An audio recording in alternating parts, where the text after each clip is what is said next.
ఓం శాంతి 10/12/2023 అవ్యక్త BapDada revise date 23/2/1997 సహచరుణ్ణి తోడుగా పెట్టుకుని సాక్షి మరియు సంతోషం అనే సింహాసనాధికారులుగా ఉండండి. ఈరోజు విశ్వ కళ్యాణకారి తండ్రి విశ్వంలో నలువైపులా ఉన్న పిల్లలను చూసి హర్షిస్తున్నారు. పిల్లలందరి స్నేహం మరియు సహయోగం యొక్క రేఖలు పిల్లల ముఖం ద్వారా కనిపిస్తూ ఉన్నాయి. ప్రతి ఒక్కరి మనసు నుండి వచ్చే నా బాబా అన్న పాటను బాబ్దాదా వింటున్నారు. బాబ్దాదా కూడా బదులుగా ఓ నా అతి ప్రియమైన అతి స్నేహి అల్లారు ముద్దు పిల్లలు అని అంటారు. ప్రతి బిడ్డ ప్రియమైన బిడ్డ, అలాగే అల్లారు ముద్దు బిడ్డ కూడా. ఎందుకు? కోట్లలో కొందరు మరియు ఆ కొందరిలో కూడా కొందరైనవారు కనుక అల్లారు ముద్దు పిల్లలయ్యారు కదా. బాబ్దాదా కూడా అల్లారు ముద్దు పిల్లలను చూసి సంతోషిస్తారు. పిల్లలను కూడా సదా సంతోషంలో నాట్యం చేస్తూ ఉండటాన్ని చూస్తున్నారు మరియు సదా చూడాలనుకుంటారు. సంతోషంలోనైతే ఉంటారు, కాని సదా అలా ఉండాలని తండ్రి కోరుకుంటారు. సదా సంతోషంగా ఉంటున్నారా, లేక సంతోషంలో ఏమైనా తేడా వస్తుందా? ఒక్కోసారి చాలా సంతోషం, ఒక్కోసారి కాస్త తక్కువ మరియు ఒక్కోసారి చాలా తక్కువ అన్నట్లుంటుందా? తండ్రి ఇంతకు ముందు కూడా వినిపించారు, వర్తమాన సమయంలో విశ్వానికి పిల్లలైన మీ ద్వారా ఏ సేవ యొక్క అవసరం ఉందంటే ముఖం ద్వారా, నయనాల ద్వారా, 2 మాటల ద్వారా ప్రతి ఆత్మ యొక్క దుఃఖాన్ని దూరం చేసి సంతోషాన్నివ్వండి. మిమ్మల్ని చూడటంతోనే సంతోషపడాలి. అందుకే సంతోషకరమైన ముఖం మరియు సంతోషకరమైన మూర్తి సదా ఉండాలి. ఎందుకంటే మనసులోని సంతోషం ముఖం ద్వారా స్పష్టంగా కనిపిస్తుంది. ఎవరు ఎంతగా భ్రమిస్తూ ఉన్నా, వ్యాకులతతో ఉన్నా, దుఃఖపు అలలోకి వచ్చినా, సంతోషంగా ఉండటం అసంభవం అని భావించినా కాని మీ ముందుకు రావటంతోనే మీ మూర్తి, మీ వృత్తి, మీ దృష్టి ఆత్మను పరివర్తన చేయాలి. ఈ రోజుల్లో మనసు సంతోషంగా ఉండేందుకు ఎంత ఖర్చు చేస్తున్నారు? మనోరంజనం కొరకు ఎన్ని కొత్త కొత్త సాధనాలను తయారు చేస్తున్నారు. అవి అల్పకాలికమైన సాధనాలు మరియు మీది సదాకాలికమైన సత్యమైన సాధన. కావున ఈ సాధన ఆ ఆత్మలను పరివర్తన చేయాలి. అయ్యో అయ్యో అని అనుకుంటూ వచ్చినవారు వాహ వాహ అంటూ వెళ్ళాలి. పరమాత్ముని యొక్క ఆత్మలది ఎంత అద్భుతం, వాహ్ అనాలి. ఈ సేవను చేయండి. ఎప్పటికప్పుడు అల్పకాలిక సాధనాల ద్వారా ఎంతగా వ్యాకులపడుతూ ఉంటారు. అటువంటి సమయంలో మీ సంతోషం వారికి ఆధారం అవుతుంది. ఎందుకంటే మీరున్నదే భాగ్యశాలురుగా. భాగ్యశాలురా కాదా? అసంపూర్ణంగా అయితే లేరు కదా. ఉన్నదే భాగ్యశాలురుగా. మీ వంటి భాగ్యశాలురుగా మొత్తం కల్పంలో ఇతర ఏ ఆత్మలు లేరు. అంతటి నషాను ముఖం మరియు నడవడిక ద్వారా అనుభవం చేయించండి. చేయించగలరా, లేక చేయిస్తూ ఉన్నారు కూడానా? బ్రాహ్మణ జీవితంలో ఒకవేళ సంతోషం లేకపోతే బ్రాహ్మణులుగా ఏం చేసినట్లు? బ్రాహ్మణ జీవితం అనగా సంతోషం యొక్క జీవితం. అప్పుడప్పుడు బాప్దాదా చూస్తూ ఉంటారు, కొందరి ముఖాలు ఎలా ఉంటాయంటే అవి కాస్త. అప్పుడేమవుతుంది? అది మీకు బాగా తెలుసు, అందుకే నవ్వుతున్నారు. బాబ్దాదాకు అటువంటి ముఖాలను చూసి దయ కూడా కలుగుతుంది మరియు కొద్దిగా ఆశ్చర్యం కూడా కలుగుతుంది. నా పిల్లలు కాని ఉదాసీనులా? ఇది సాధ్యమేనా? కాదు కదా. ఉదాసీనులు అనగా మాయకు దాసులు, కాని మీరైతే మాస్టర్ మాయాపతులు. మాయ మీ ముందసలేమిటి? మామూలు చీమ కూడా కాదు, అది చనిపోయిన చీమ. దూరం నుండి చూస్తే అది బతికున్నట్లు కనిపిస్తుంది, కానీ వాస్తవానికది చనిపోయినది. కేవలం దూరం నుండే పరిశీలించే శక్తి కావాలి. ఈ విధంగా తండ్రి యొక్క జ్ఞానాన్ని విస్తారంగా తెలుసుకుంటారు కదా. అలా మాయ యొక్క బహురూపీ రూపాలను గుర్తించి ఆ జ్ఞానాన్ని బాగా ధారణ చేయండి.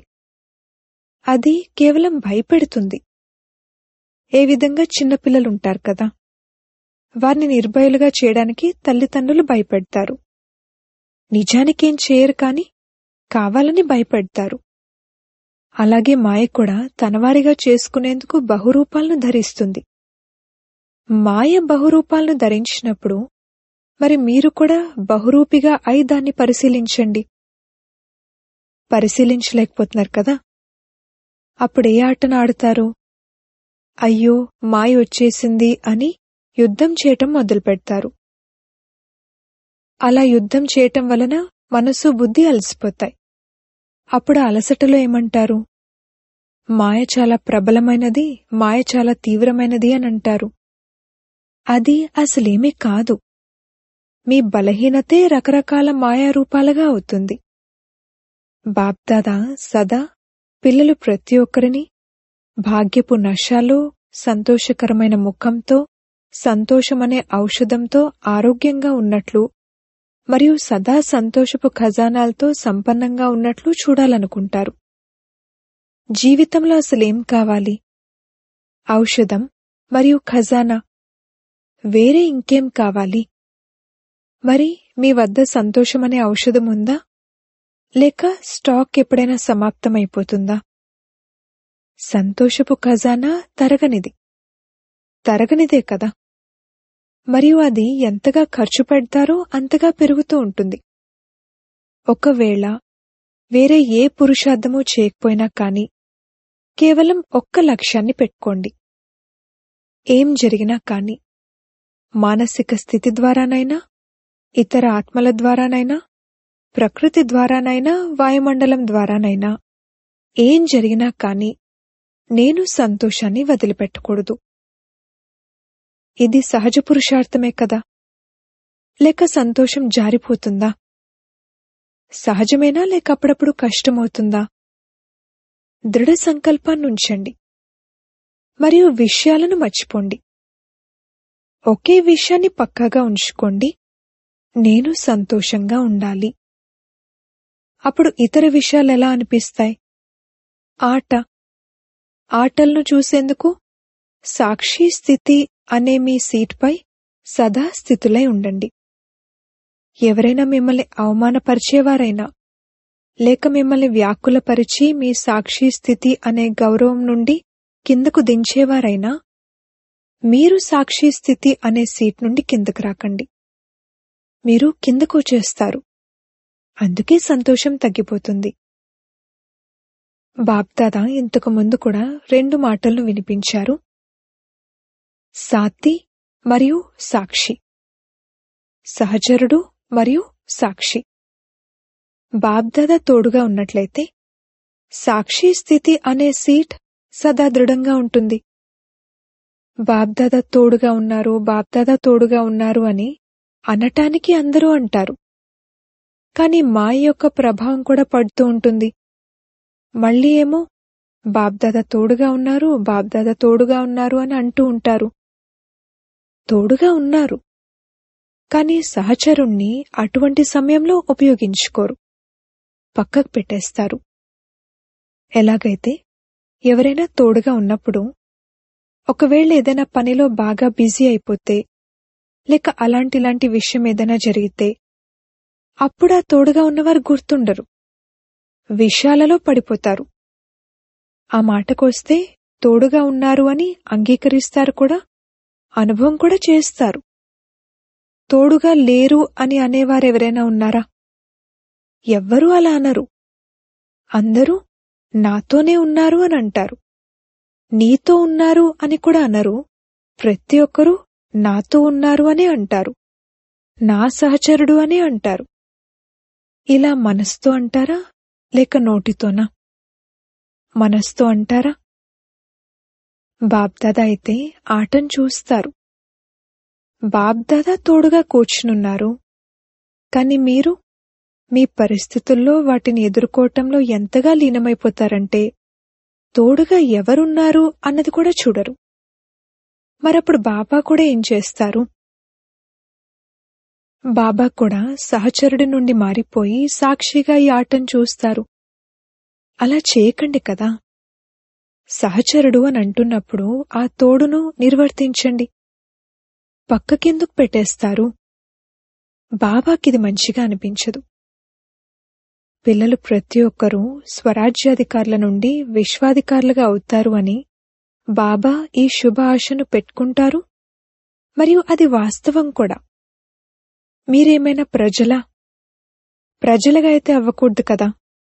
మీరు రాజులు, మహారాజులు, విశ్వరాజులు కదా. మీరు ప్రజలు తయారు చేసేవారు, అంతేగాని ప్రజలుగా తయారయ్యేవారు కాదు. మీరు రాజులుగా తయారయ్యేవారు, ప్రజలను తయారు చేసుకునేవారు. మరి రాజు ఎక్కడ కూర్చుంటారు? సింహాసనంపై కూర్చుంటారు కదా. ప్రాక్టికల్గా రాజు యొక్క నశాలో ఉన్నట్లయితే సింహాసనంపై కూర్చుంటారు కదా. కావున సాక్షి స్థితి అనే సింహాసనాన్ని వదలకండి. వేరే వేరే పురుషార్థాలేవైతే చేస్తారో వాటిలో అలసిపోతారు. ఈరోజు మనసా చేశారు, రేపు వాచా చేశారు, సంబంధ సంపర్కాలది చేశారు. ఇలా అయితే అలసిపోతారు. ఒకటే పురుషార్థం చేయండి. సాక్షి మరియు సంతోషం అనే సింహాసనాధికారులుగా ఉండాలి. ఈ సింహాసనాన్ని ఎప్పుడూ వదలకూడదు. ఎవరైనా రాజు చాలా సీరియస్గా సింహాసనంపై కూర్చునుంటే కూర్చున్నది సింహాసనంపైనే, కాని వారు చాలా క్రోధంగా ఆఫీషియల్గా ఉంటే మంచిగా అనిపిస్తుందా? వీరు రాజు కాదు అని అనేస్తారు. మరి మీరు సదా సింహాసనాధికారులే కదా. ఆ రాజులైతే ఒక్కోసారి సింహాసనంపై కూర్చుంటారు, ఒక్కోసారి కూర్చోరు. కాని సాక్షి స్థితి అనే సింహాసనం ఎటువంటిదంటే ప్రతి కార్యాన్ని చేస్తూ కూడా సింహాసనాధికారులుగా ఉండొచ్చు. కిందకు దిగాల్సిన అవసరం ఉండదు. నిద్రిస్తున్న సింహాసనాధికారులు, లేస్తూ తిరుగుతూ సంబంధ సంపర్కాల్లోకి వస్తూ ఉన్న సింహాసనాధికారులు. సింహాసనంపై కూర్చోటం వస్తుందా లేక రాదా? జారిపోతూ ఉంటారా?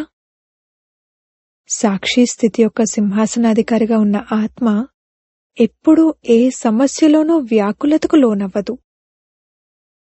సమస్య సింహాసనం కింద ఉండిపోతుంది మరియు మీరు పైన సింహాసనాధికారులుగా ఉంటారు. సమస్య మీ ముందు తలెత్తలేదు, కిందే అణిగి ఉంటుంది. మిమ్మల్ని వ్యాకులపరచదు. ఎవరినైనా అణిచేస్తే లోపలే సమాప్తమైపోతారు కదా. బాబ్దాదాకు అటువంటి సమయంలో ఆశ్చర్యమనిపిస్తుంది. మీరాశ్చర్యపడకండి. మీ విషయంలో ఆశ్చర్యపడితే ఆశ్చర్యపడండి, కాని ఇతరులను చూసి కాదు. ఏం ఆశ్చర్యం అనిపిస్తుందంటే, నా పిల్లలు అసలేం చేస్తున్నారు? సింహాసనంపై నుండి దిగిపోతున్నారు. సింహాసనాధికారులుగా అయ్యే సంస్కారాన్ని ఇప్పటినుండే అలవర్చుకున్నట్లయితేనే విశ్వసింహాసనంపై కూడా కూర్చుంటారు. ఇక్కడ సదాకాలికంగా సింహాసనాధికారులుగా ఉండకపోతే అక్కడ కూడా సదా అనగా పూర్తి సమయమంతా కూర్చోలేరు. అన్ని సంస్కారాలను ఇప్పుడే నింపుకోవాలి. నింపుకున్న ఈ సంస్కారాలే సత్యుగంలో పనిచేస్తాయి. రాయల్టీ యొక్క సంస్కారాలను ఇప్పటినుండే నింపుకోవాలి. ఇప్పుడింకా కొంచెం సమయం ఉందిలే, ఇంతలోనే వినాశనం అవ్వదులే అని అనుకోకండి. వినాశనం అకస్మాత్తుగా జరగనున్నది. సరేనా, సిద్ధంగా ఉన్నారా అని అడిగి రాదు. అంతా అకస్మాత్తుగా జరగనున్నది. మీరు కూడా బ్రాహ్మణులుగా ఎలా అయ్యారు? అకస్మాత్తుగానే సందేశం లభించింది, ప్రదర్శని చూశారు, సంబంధ సంపర్కంలోకి వచ్చారు, మారిపోయారు. ఈ తారీఖుకు బ్రాహ్మణులుగా అవుతాము అనేమైనా ఆలోచించారా? అకస్మాత్తుగానే అలా అయ్యారు కదా. కనుక పరివర్తన కూడా అకస్మాత్తుగా జరగనున్నది. ముందు మాయ మిమ్మల్ని ఇంకా నిర్లక్ష్యులుగా చేస్తుంది. ఎలా ఆలోచిస్తారంటే, మేమైతే 2000వ సంవత్సరం అనుకున్నాము, అది కూడా పూర్తయిపోయింది. ఇప్పుడు కాస్త రెస్ట్ తీసుకుంటాము. ముందుగా మాయ తన గారడీని వ్యాపింపజేస్తుంది, నిర్లక్ష్యులుగా చేస్తుంది. ఏ విషయంలోనైనా, సేవలోనైనా, యోగంలోనైనా, ధారణలోనైనా, సంబంధ సంపర్కంలోనైనా ఇది నడుస్తూనే ఉంటుంది, ఇది జరుగుతూనే ఉంటుంది అని మొదట మాయ నిర్లక్ష్యులుగా చేసే ప్రయత్నం చేస్తుంది. తర్వాత అకస్మాత్తుగా వినాశనం అవుతుంది. అప్పుడు మళ్ళీ బాబ్దాదా చెప్పనే లేదు, ఇలా కూడా జరుగుతుందా అని అనకండి. అందుకే ముందుగానే వినిపిస్తారు, ఎప్పుడూ ఏ విషయంలోనూ నిర్లక్ష్యులుగా అవ్వకండి. 4 సబ్జెక్టులలోనూ అలర్ట్గా ఉండాలి. ఇప్పటికిప్పుడే ఏదైనా జరిగినా అలర్ట్. ఆ సమయంలో మళ్ళీ బాబ్దాదా ఇప్పుడు రండి, ఇప్పుడు తోడుగా ఉండండి, ఇప్పుడు కాస్త శక్తినివ్వండి అని అనకండి. ఆ సమయంలో ఇవ్వరు. ఇప్పుడు ఎంత శక్తి కావాలంటే అంత, ఏది కావాలంటే అది జమ చేసుకోండి. అందరికీ పూర్తి అవకాశం ఉంది. ఇది తెరిచి ఉన్న ఖజానా. ఎంత శక్తి కావాలంటే అంత, ఏ శక్తి కావాలంటే అది తీసుకోండి. పరీక్ష సమయంలో టీచర్ లేక ప్రిన్సిపల్ సహాయం చేయరు. డబల్ విదేశీ పిల్లలను చూసి తండ్రికి కూడా డబల్ సంతోషం కలుగుతుంది. ఎందుకు కలుగుతుంది? ఎందుకంటే డబల్ విదేశీలకు స్వయాన్ని పరివర్తన చేసుకోవటంలో డబల్ శ్రమ చేయవలసి వచ్చింది. కనుక బాబ్దాదాకు డబల్ విదేశీ పిల్లలను చూసినప్పుడు డబల్ సంతోషం కలుగుతుంది. వాహన డబల్ విదేశీ పిల్లలు వాహ. డబల్ విదేశీలు చేతులెత్తండి. విశ్వంలోని అనేక దేశాలకు చెందిన సుమారుగా 1000 మంది సోదరీ సోదరులు సభలో హాజరై ఉన్నారు. వాహ, చాలా బాగుంది. డబల్ చప్పట్లు మోగించండి. బాప్దాదా విదేశాలలోని సేవా సమాచారాన్ని వింటూ ఉంటారు, చూస్తూ కూడా ఉంటారు. రిజల్ట్లో సేవ యొక్క ఉల్లాస ఉత్సాహాలు చాలా బాగున్నాయి. కేవలం అప్పుడప్పుడు స్వయంపై కొద్దిగా సేవ యొక్క భారాన్ని తీసుకుంటారు. భారాన్ని తీసుకోకండి. భారాన్ని బాబాకిచ్చేయండి. బాబాకు అసలది భారమే కాదు. కాని మీరు సేవాభారాన్ని తీసుకున్నారంటే అలసిపోతారు. సేవను చాలా బాగా చేస్తారు. సేవ చేసే సమయంలో అలసిపోరు. ఆ సమయంలో చాలా మంచి ముఖాలతో ఫోటో తీసే విధంగా ఉంటారు. కాని కొంతమంది, అందరూ కాదు, సేవ చేసిన తర్వాత కాస్త అలసిపోయిన ముఖాలతో కనిపిస్తారు. బాబా అంటారు, భారాన్నెందుకెత్తుతారు? భారాన్నెత్తటం మంచిగా అనిపిస్తుందా లేక అలవాటైపోయిందా? భారాన్నెత్తకండి. బాబా తోడుగా లేనప్పుడు భారం అనిపిస్తుంది. నేను చేశాను, నేను చేస్తాను అని అనుకుంటే భారమైపోతుంది. బాబా తోడుగా ఉన్నారు, బాబా కార్యం, బాబా చేయిస్తున్నారు అని అనుకుంటే భారం ఉండదు. తేలిగ్గా ఉంటూ నాట్యం చేస్తూ ఉంటారు. ఏ విధంగా డాన్స్ చాలా బాగా చేస్తారు కదా. డబల్ విదేశీయుల డాన్స్ చూడండి, చాలా బాగుంటుంది. స్వయాన్ని అలసిపోయేలా చేసుకోరు, ఫరిష్తాలలా చేస్తారు. భారతీయులు చేసే డాన్స్లో కాళ్ళు అలసిపోయేలా చేసుకుంటారు, చేతులు కూడా అలసిపోయేలా చేసుకుంటారు. అదే విదేశీయులైతే డాన్స్ కూడా చాలా తేలిగ్గా చేస్తారు. అలాగే సేవను కూడా ఒక డాన్స్లా భావించండి, ఆటలా భావించండి. అలసిపోకండి. బాబ్దాదాకు ఆ ఫోటో మంచిగా అనిపించదు. సేవ యొక్క ఉల్లాస ఉత్సాహాలు చాలా బాగున్నాయి. ఇప్పుడు చిన్న విషయానికే అలజడిలోకొచ్చేవారి శాతం చాలా తక్కువగా ఉంది. ఈ రిజల్ట్ తండ్రి వద్ద ఉంది. మెజారిటీ బావున్నారు. ఇకపోతే కొద్దిమంది మాత్రం అప్పుడప్పుడు కాస్త అలజడిలో కనిపిస్తారు. కాని ఆది యొక్క రిజల్టుకు మరియు ఇప్పటి రిజల్టుకు చాలా మంచి తేడా ఉంది. అలానే కనిపిస్తుంది కదా. ఇప్పుడు నాజుకుతనాన్ని వదులుతూ ముందుకు వెళ్తున్నారు. బాప్దాదాకు రిజల్ట్ చూసి సంతోషంగా ఉంది. ఇప్పుడు చిన్న చిన్న మైక్లను కూడా తయారు చేస్తున్నారు. ఇప్పుడు చిన్న మైక్లు ఉన్నారు, కాని ఇప్పుడిక చిన్నవారి నుండి పెద్దవారిని తయారు చేసే వరకు కూడా చేరుకుంటారు. బాబ్దాదా గుర్తుంది, ఆదిలో విదేశీ టీచర్లు ఏమనేవారంటే, వీఐపీలను కలుసుకోవటమే కష్టం, వారు రావటం సంగతి పక్కన పెట్టండి, వారిని కలుసుకోవటమే కష్టం. కాని ఇప్పుడు సహజమైపోయింది. ఎందుకంటే మీరు కూడా వివివిఐపీలుగా అయిపోయారు. కావున మీ ముందు వీఐపీలెంత? పూర్తి విదేశాల రిజల్ట్ అంతా బావుంది. సెంటర్లు కూడా బావున్నాయి, వృద్ధి చెందుతూ ఉన్నాయి. భారత్లో హ్యాండ్స్ లేరు, సహయోగులు లేరు. లేదంటే భారత్లో కూడా సేవా కేంద్రాలు ఎన్నో తెరుచుకునేవి. హ్యాండ్స్ లేరు అని ప్రతి జోన్ వారు అంటారు. కనుక ఈ సంవత్సరం హ్యాండ్స్ను తయారు చేసే సేవను చేయండి. హ్యాండ్స్ను అడగటం కాదు, వారిని తయారు చేయండి, మరింత దానపుణ్యాలు చేయండి. విదేశాలలో ఇది చాలా మంచి పద్ధతి. ఎక్కడ సెంటర్ తెరిస్తే అక్కడి నుండే లౌకిక కార్యాన్ని కూడా చేస్తారు, సెంటర్ను కూడా నడిపిస్తారు. కనుక సెంటర్ ఎలా నడుస్తుంది, ఎవరు నడిపిస్తారు అనే సమస్య తక్కువ ఉంది. మేము లౌకిక కార్యాన్ని ఎందుకు చేయాలి అని మీరు ఆలోచించకండి. ఇది మీ సేవా సాధనం. మీరు లౌకిక కార్యాన్ని చేయటం లేదు, కాని అలౌకిక కార్యానికి నిమిత్తంగా అయ్యేందుకు లౌకిక కార్యాన్ని చేస్తున్నారు. ఎక్కడికి వెళ్ళినా సరే అక్కడ సెంటర్ తెరవాలనే ఉల్లాసం ఉంటుంది కదా. కనుక లౌకిక కార్యాన్ని ఎప్పటి వరకు చేయాలి అని ఆలోచించకండి. లౌకిక కార్యాన్ని అలౌకిక కార్యం నిమిత్తం చేస్తారు, కావున మీరు సమర్పణైనట్లే. అది లౌకికతనం కాదు, అలౌకికతనం. కనుక లౌకిక కార్యంలో కూడా సమర్పణై ఉన్నారు. లౌకిక కార్యాన్ని వదిలి సమర్పణ సమారోహాన్ని జరుపుకోవాలి అనేమీ లేదు. అలా చేస్తే వృద్ధి ఎలా అవుతుంది? అందుకే లౌకిక కార్యాన్ని చేస్తూ అలౌకిక కార్యానికి నిమిత్తులుగా అవుతారు.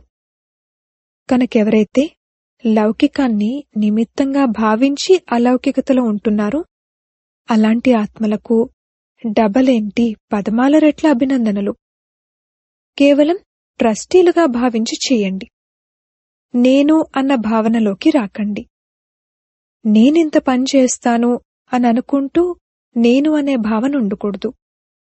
చేయించేవారు చేయిస్తున్నారు, నేను ఇన్స్ట్రుమెంట్ను, పవర్ ఆధారంగా నడుస్తున్నాను. అచ్చా, ఈరోజు డబల్ విదేశీల టర్న్ కదా. మీకు కూడా డబల్ విదేశీలను చూసి సంతోషంగా అనిపిస్తుంది కదా. మరి డబల్ విదేశీలందరూ సంతోషంగా ఉన్నారా? చేతులతో చప్పట్లు కొట్టండి. ఇప్పుడు మధుబన్లో అయితే మాయ రాదు కదా. అచ్చా, ఒక్క క్షణంలో పూర్తిగా తండ్రి సమానంగా అశరీరులుగా అవ్వగలరా? మరి ఒక్క క్షణంలో ఫుల్ స్టాప్ పెట్టండి మరియు అశరీరీ స్థితిలో స్థితులవ్వండి. బాప్దాదా 3 నిమిషాలు డ్రిల్ చేయించారు. అచ్చా, మొత్తం రోజంతట్లో పదే ఈ అభ్యాసం చేస్తూ ఉండండి.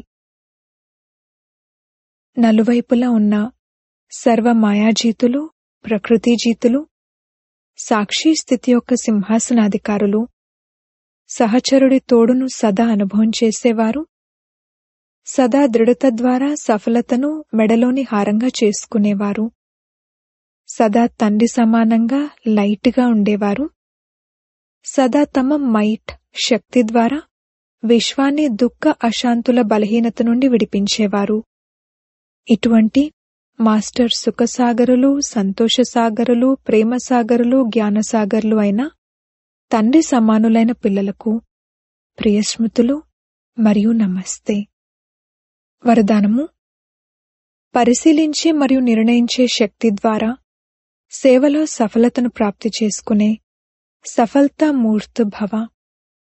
ఎవరైతే పరిశీలన శక్తి ద్వారా తండ్రిని, స్వయాన్ని, సమయాన్ని, బ్రాహ్మణ పరివారాన్ని మరియు తమ శ్రేష్ఠ కర్తవ్యాన్ని గుర్తించి ఎలా తయారవ్వాలి మరియు ఏం చేయాలి అని నిర్ణయిస్తారో వారే సేవలు చేస్తూ కర్మలు మరియు సంబంధ సంపర్కాల్లోకి వస్తూ సదా సఫలతను ప్రాప్తి చేసుకుంటారు.